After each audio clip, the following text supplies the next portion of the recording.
What's good, guys? It's ILLtv 4K, and welcome to the second ever episode of my new series, Terror Talk, but this time around we're doing things a little bit different. This is actually Terror Talk Gaming, and since I have an entire stream on Thursday nights, the Total Terror-thon Thursday, which is devoted to just scary games, it's only right that I take Terror Talk and use it to talk about a scary game that just came out, the Dead Space Remake. Now, 2023, unless you've been living under a rock, you know as the year of fear, as I'm calling it, because a massive amount of horror games are coming out this year, including the almighty Silent Hill making its return with its remake of Silent Hill 2, as well as Resident Evil 4 coming back with the reboot. It's going to be unbelievable. Now, I can't wait to really talk about this game, because I never played the original, because I was actually not too heavy into gaming at the time. I was busy chasing a music career that went oh so far, which is why I'm reviewing video games now like someone actually wants to hear about it.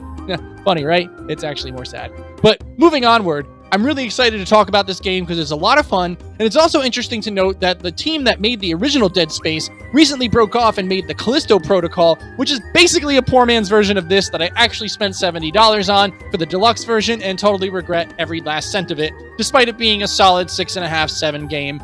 This game blows it out of the water, and I really can't wait to talk to you about it and tell you everything about it, so make sure you like and subscribe to the channel. It's ILLtv 4K, and right now, we're going to take a look at Dead Space, the remake.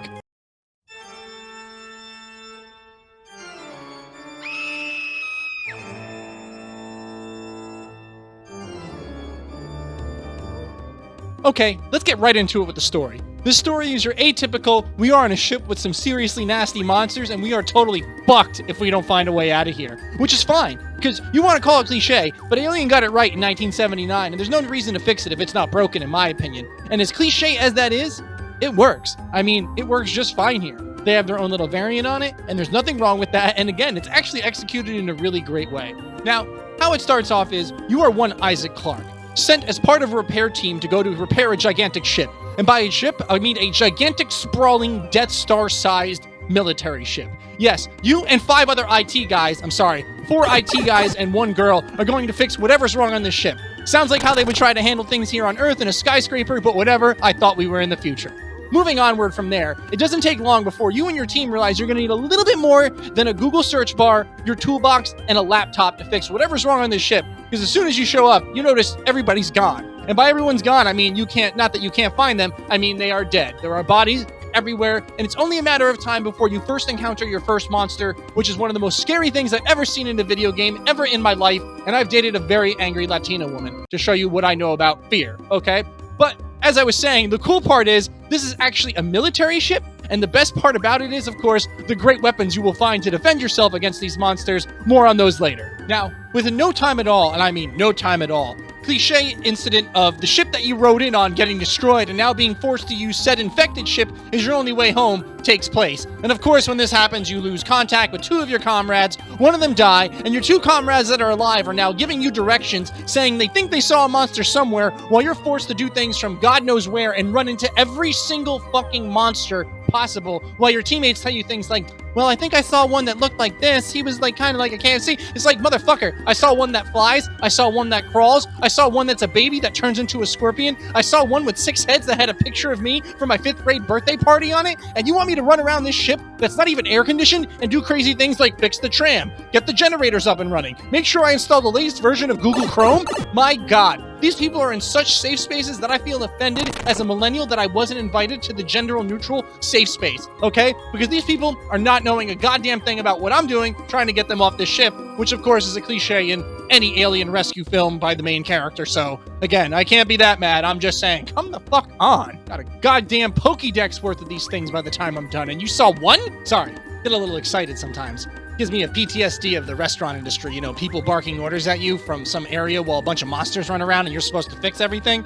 Yeah, anyway, moving on from there, how it works is, Isaac, while running around and making these repairs, while your friends sit in the air conditioned, Isaac running around while making these repairs realizes, gasp, another cliche. Someone has sabotaged this ship to be destroyed by itself, but not destroyed enough that the ship would actually self-destruct, just enough that you would need to get a small team in here to go and repair the mission. However, upon arriving, the small team might notice that everyone is, dead, and they would have to go and take this ancient relic that is actually the core of all of these infections back to someone who would not need to know that they took it.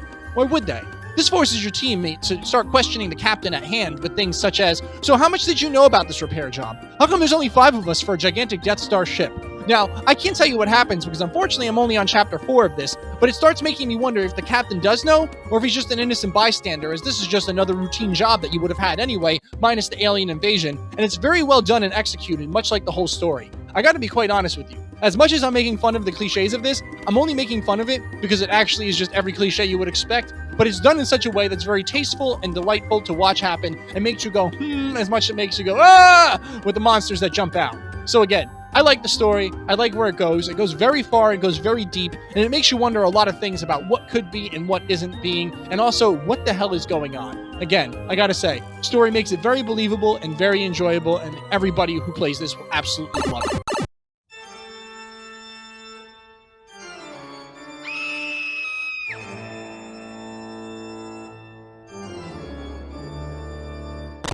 Now really, all jokes aside about the cliche story that we all expect, the weapons in this game and the gameplay mechanics of it are as far from cliche as possible, and for 2008, this was a very unique game that still holds up today if it really was the same as it was back then. Now, starting off with the weapons, it's really unique to mention that you get a Plasma Cutter as your first weapon, which of course acts as the pistol type, but the cool thing about all of these weapons is they have a first fire mode and a secondary fire mode that's very easy to use, and figuring out which one to use might make your life a little bit easier and might make Isaac less of a skewered shish kebab made out of human sushi by these enemies in their insanely long claws.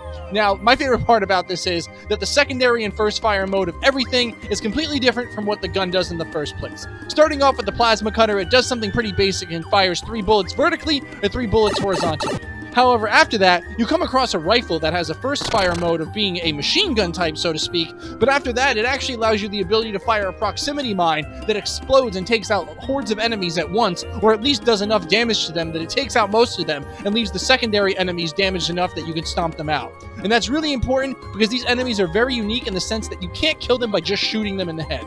No, that doesn't work at all. What you actually have to do is destroy all of their limbs, and then after that, they get on the floor and you can stomp them out. That's right, you curb stomp them. Straight fucking curb stomp on a motherfucker in this game. I mean, it's amazing how well it all ties together, because there's nothing more satisfying than seeing an enemy running at you and knowing that you have the ability to take your saw gun. Yes, you get a gun that's made out of a saw blade, and it allows you the ability to turn it into a chainsaw and fire it out frontward, but not like a regular chainsaw from Doom, but literally a circular saw that just spins in front of you freely like a telekinesis ability is holding it in place. More on that later. And allows you to just use it freely. From there, that gun's secondary fire mode is actually even cooler because it shoots a saw blade out that ricochets everywhere, and it'll take out a bunch of horde of enemies and at least do enough damage to them that a lot of them can't come near you fast enough. Again, the guns in this game are so unique and awesome, even though you have a few cliche examples, such as, for example, a flamethrower that does its job like no other. I mean, flamethrowers in games are always an iffy thing. 50-50, they might work, they might not.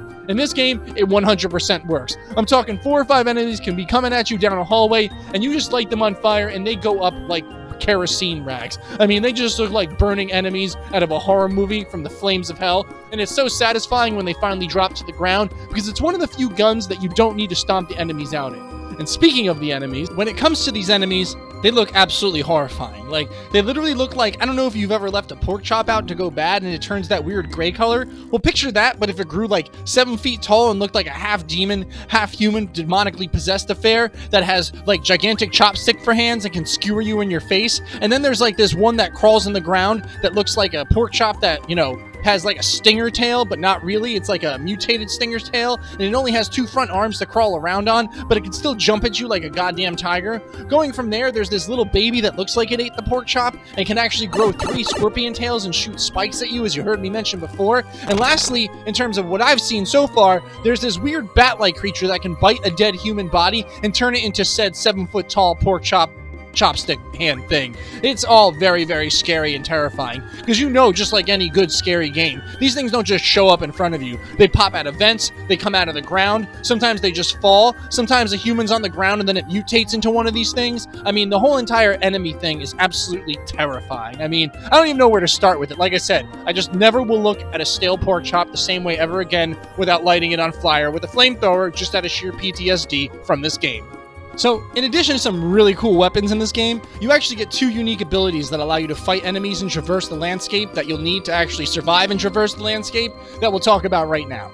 First and foremost is the ability to hold things in place with stasis. For those of you that don't know and never played Breath of the Wild, stasis of course is an ability that allows you to take something that might be in motion, such as a platform, and freeze it at the right time so that way you may traverse it.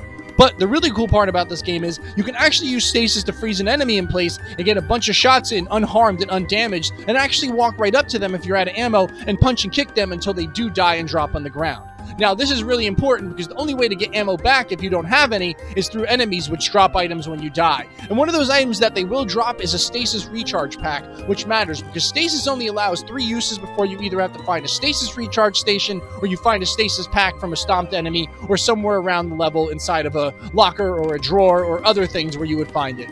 And stasis is really handy because in addition to that, it allows you the ability to actually go up to a door that might be sliding back and forth like a goddamn ADHD child is controlling it and freeze it in place so that way the door stays open and you can walk through. Or likewise, if there's a fan that's spinning fast enough to turn you into fun-sized bites for a creature that comes along and you don't want that to happen, you have the ability to stasis freeze that fan and be able to walk right through it without getting harmed at all. Of course, these are time sensitive, and of course, like I mentioned before, you only get 3 uses of this, so make sure you conserve and save it unless you absolutely need to use it on an enemy, because again, when you need it and you don't have it for a puzzle like this, it sucks to go back and find a pack or have to go find a store to buy a stasis pack in.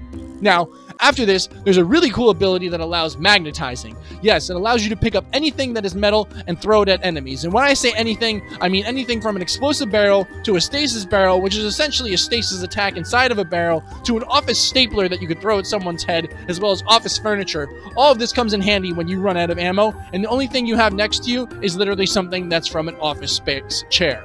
I mean, I have been in situations where I've run out of ammo and I had nothing and forgot I had the magnetize attack until I remembered and started throwing explosive barrels at enemies, which is a one-hit kill. I threw all the chairs I could, all the metal tables, literally anything and everything that's metal can be used and thrown.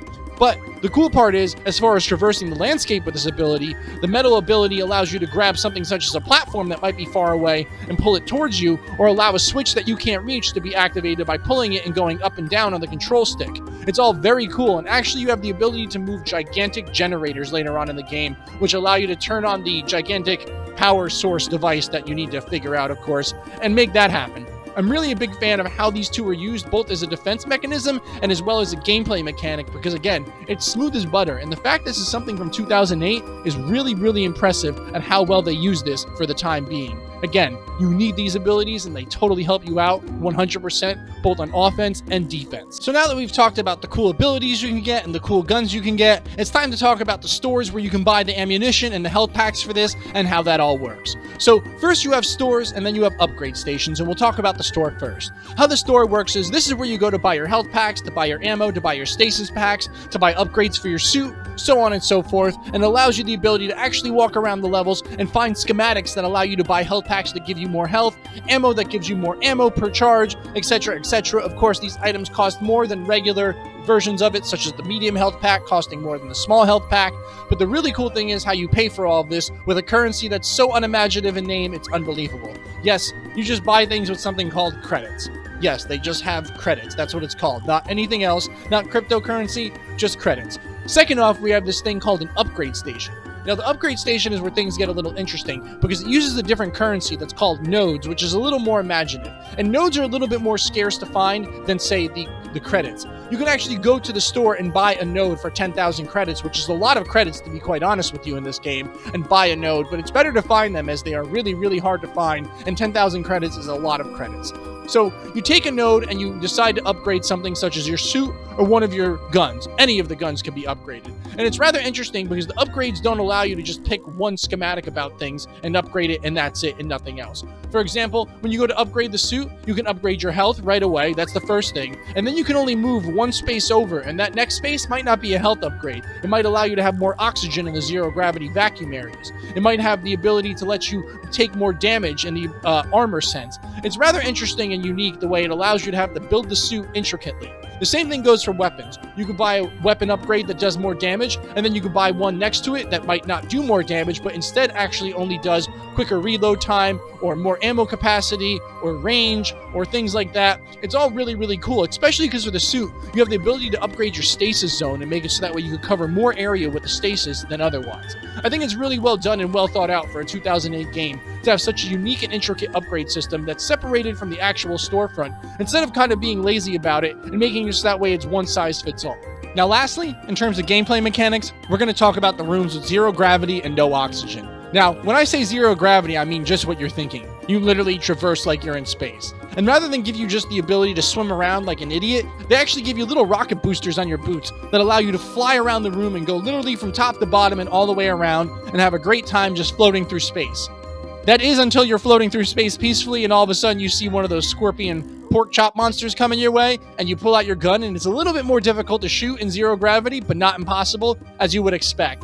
Traversing this is really cool because, again, you use your R triggers and abilities to go left and right and go up and down, and I think it's just so well done and so damn cool because it's something that you encounter frequently, and there are parts where you traverse like a maze just going around, and sometimes it's a big open room like a big sphere where you can just float around and have to solve a puzzle.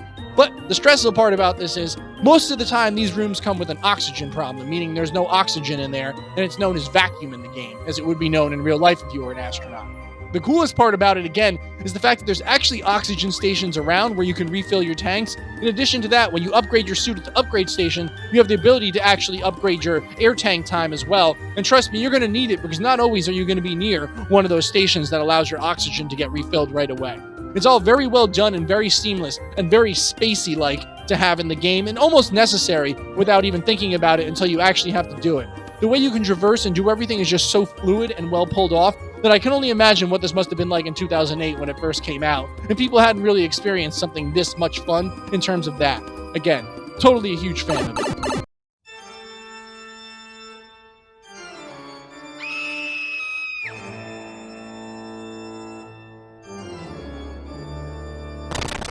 Alright, so when it comes to graphics, I gotta give you all a heads up. I'm a PC player with a 4090 12900K 6000 MHz DDR5 RAM setup. And what that means is, my graphics card alone costs more than 3 goddamn PlayStation 5s or Xbox One X Series S's. And if you still don't know what that means, it just more or less means that I'm better than you if you're a console guy. I'm kidding, of course.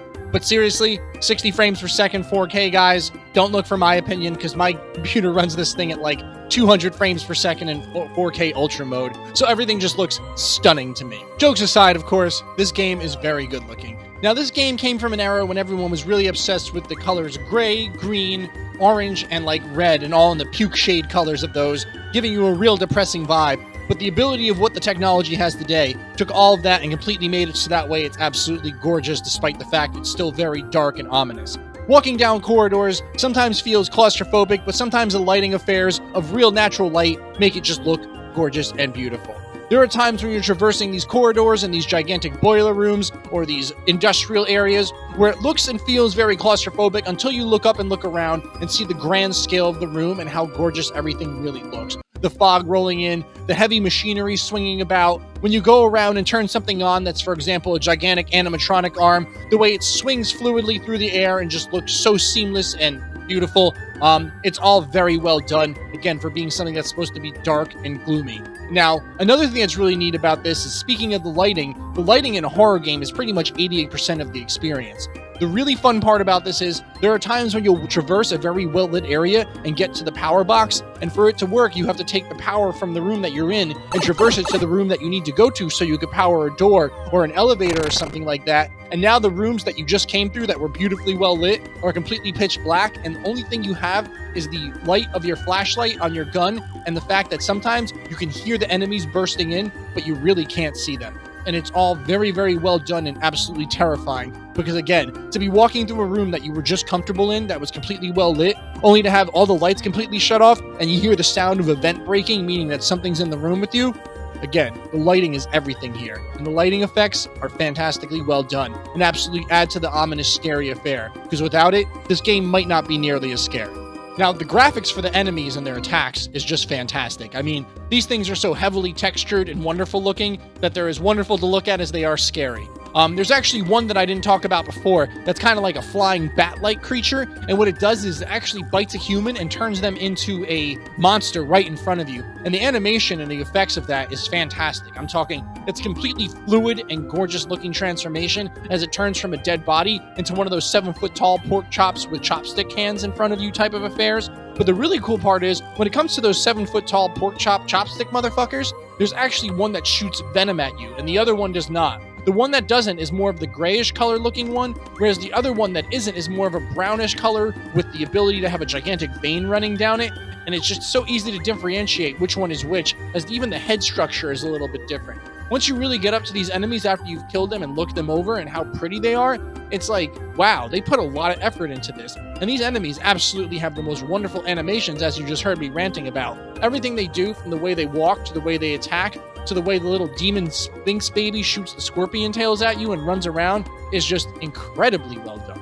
Again, the enemies are just as good looking as the rest of the game. And speaking of the rest of the game, not all of this game is actually dark corridors and creepy enemies. There's a couple levels where you actually go into like observatory rooms where the natural light from outer space is just shining through. I'm talking windows that are like 4 or 5 stories tall, just natural light shining in, and nothing is hiding anywhere in front of you, and it just looks so natural and beautiful. Again, the people behind this put a lot of effort into making sure that everything was just as good looking as everything else. There isn't one feature that makes me feel like, man, they kind of cheaped out on that, or they didn't put so much effort into that. Everything looks fantastic. Even the electricity when you throw an enemy into stasis is so cool because it allows the enemy to get this blue glowing hue to it, and then it has the electrical lightning bolts going over it, and when you throw a stasis container at one of them, the explosion of the mini lightning bolts looks great. The explosions from exploding barrels looks great, which is of course nothing really to rant about, but fire effects when you use the flamethrower and create the flame wall, which is its secondary attack. Everything is just beautifully done to the point of a chef's kiss. I mean, nothing was cheaped out, and this is how you should do a remake. To be quite honest with you, I haven't seen a remake this good with graphics since like Resident Evil 2. Alright, and that concludes my review of Dead Space Remake here on Terror Talk Gaming. Now don't forget, we will totally be doing regular Terror Talk talking about horror movies and the whatnot coming out soon, but since 2023 is, like I said, in my opinion, the year of fear for video games with a whole bunch of horror games coming out, such as the Silent Hill 2 remake and Resident Evil 4 remake, both of which I never played when new, or the remake for Resident Evil 4, I'm very excited for what's coming, and you should be too, because you know we're going to cover it here on the channel. Now, as far as Dead Space goes in my closing statements, I would like to say this game is absolutely 100% a knockout. Totally a must-buy game if you're even remotely interested in buying it and think you might enjoy it, because you will definitely enjoy it. I made the mistake of buying the Callisto Protocol before I bought this, and really wish I didn't do that, because that's $70 I'm never getting back. However, for this game, I have no problem plunking down the money that I paid, enjoyed myself, and gotta say, even though I didn't talk about it that much, the controls for this game are absolutely as fluid and beautiful as everything else, and make playing it a total breeze. And if you really want to scare yourself, I suggest you do what I did, and that's play it at night with all the lights off, headphones on, and stereo mode on, and brace yourself for an absolutely scary audio and visual experience that no game has given me in quite some time. To be quite honest with you, the last remake that looked this good and played this good was the Resident Evil 2 remake, and this is just as good as that. Wouldn't say it blows it out of the water, but I would say it's absolutely its equal. So if you enjoyed this, make sure you like and subscribe to catch more new stuff on my channel, and last but not least, never forget one thing. There's a light that goes out, but it never goes away, and it comes back the next day, and that light is the sun. It's ILLsun 4K, and thanks for watching me here on ILLtv, where if it's pop culture, it pops up here.